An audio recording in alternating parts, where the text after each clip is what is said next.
अतीक अहमद कहते हैं कि तुमको बहुत नेतागिरी आती है।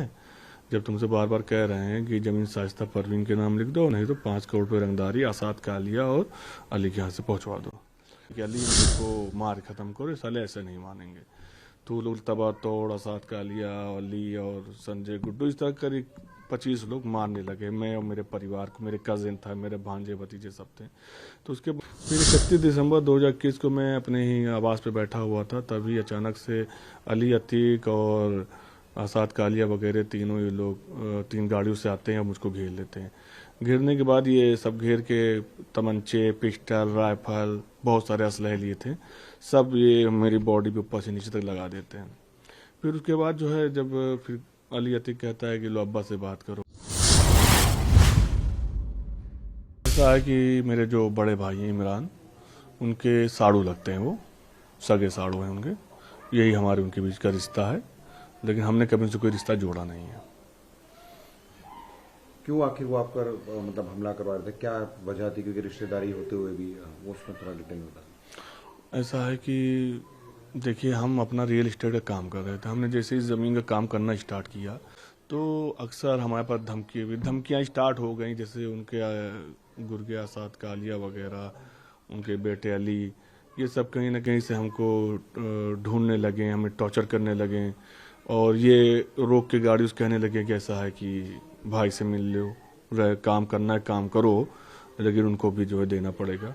तो ये सब तरीके करके कहीं ना कहीं हमको घेरा जाता था। तो मैं अपना जो है बहरहाल मोबाइल बंद करके कहीं ना कहीं चला जाता था।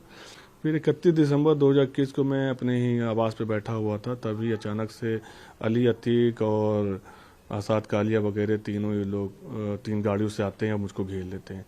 घेरने के बाद ये सब घेर के तमंचे, पिस्टल, राइफल, बहुत सारे असलहे लिए थे, सब ये मेरी बॉडी पे ऊपर से नीचे तक लगा देते हैं। फिर उसके बाद जो है, जब फिर अली अतीक कहता है कि लो अब्बा से बात करो, तो मैं उस समय तो ऐसे भय का माहौल तो मुझे करना ही पड़ता। तो उसके बाद मैंने बात करी, तो मैंने कहा जी बताइए। तो उधर से अतीक अहमद कहते हैं कि तुमको बहुत नेतागिरी आती है।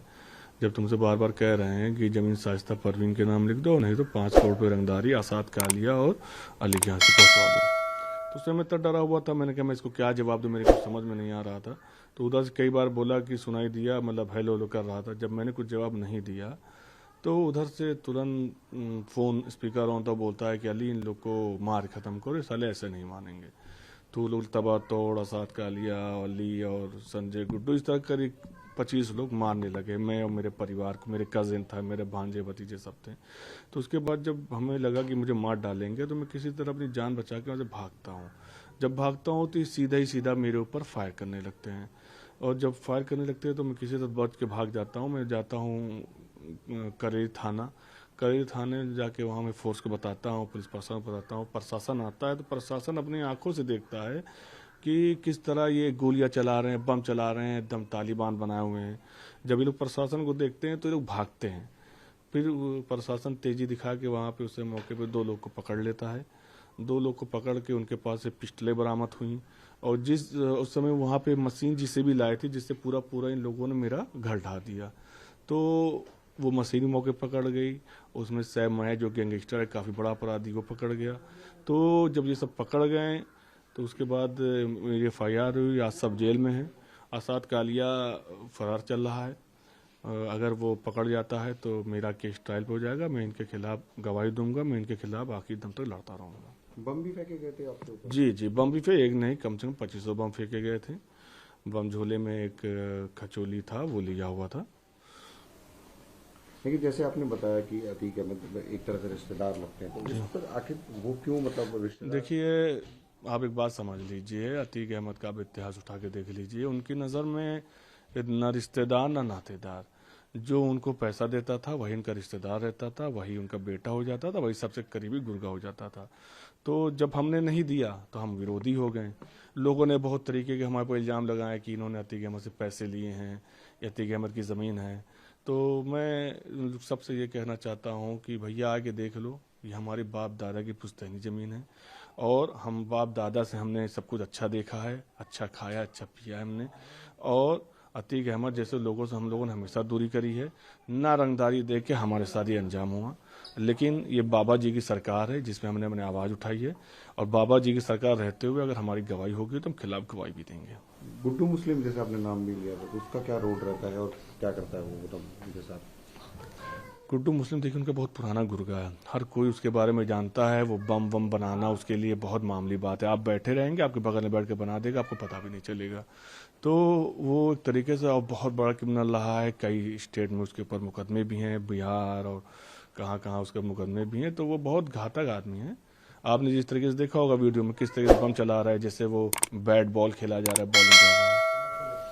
और क्योंकि अब अतीक अहमद की मौत हो चुकी है, उनके भाई की मौत हो चुकी है, तो अब क्या लगता है आपको, किस तरह से आपके केस, क्योंकि आपने कहा कि अटैक भी कर चुके हैं कई बार? नहीं, जैसे हमारी एक बिरादरी, गद्दी बिरादरी, तो उसमें कुछ लोग ऐसे हैं कि जो शायद उनको भगवान मानते थे या जो भी मानते रहे हों। तो हम लोगों को जो सुनने में आ रहा है हमारे परिवार के मार्फत कि वो लोग कह रहे हैं कि ये बहुत ज़्यादा बोल रहा है और इसका तो अंजाम बुरा होगा। जो कि मैं उन लोगों से कहना चाहता हूँ कि भाई मेरे ऊपर हमला हुआ है, हम लोग को 4 साल 5 साल पीड़ित किया गया, उसकी हमने आवाज़ उठाई है। अब तुम्हें लग रहा है कि वो तुम्हारे अगर भगवान है तो आके मार दो हमें, फिर योगी जी को झेलने के लिए तैयार रहना। आखिरी सवाल, जैसे आपने शाइस्ता का जिक्र किया कि उनके नाम पे प्रॉपर्टी जो है वो कर दी जाए, तो वो उनका क्या रोल रहता है और किस तरह से? देखिए उनके बारे में मैं बहुत ज़्यादा तो नहीं कहूँगा, लेकिन मैं इतना कह देना चाहता हूँ कि अतीक अहमद नहीं रहते थे। वो जब से जेल चले गए तो सारा सबसे मिलना जुलना, सबसे हिसाब किताब लेना, वो शाइस्ता पर भी नहीं करती थी।